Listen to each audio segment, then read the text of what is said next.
Arestado ng mga tauhan ng Bacoor City Police ang isang lalaki matapos magpaputok ng baril sa gitna ng inuman. Dahilan upang madamay at maaresto rin ang 5 niyang kasamahan. Ang detalye ng report mula kay Patrolwoman Priscel May Urbano.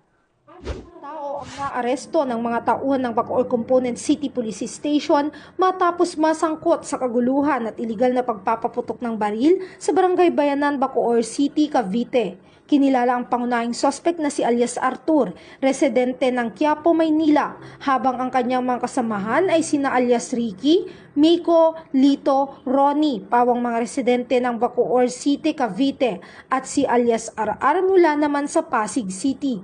Batay sa paunang investigasyon, ang grupo ay nagiinuman ng magdulot ng labis na ingay at kaguluhan, dahilan upang ireklamo ng mga residente. Sa gitna ng inuman, umano'y nagpaputok ng baril si alias Arthur gamit ang kanyang hindi lisensyadong caliber 9mm na baril. Agad na rumisponde ang mga operatiba ng Bacoor Police, ngunit nagtanggang tumakas ang suspect. Dahil sa mabilis na aksyon ng mga pulis, nahuli si Arthur at narecover mula sa kanya ang nasabing baril, isang magasin, 11 bala at 2 basyo ng bala.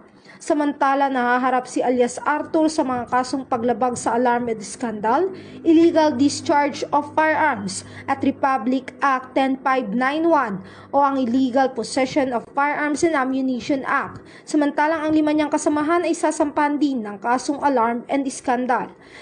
Mula dito sa PRO Calabarzon, ako ang inyong Police News Network Correspondent, Patrolwoman Priscel May Urbano, alagad ng batas, tagataguyod ng balitang pulis.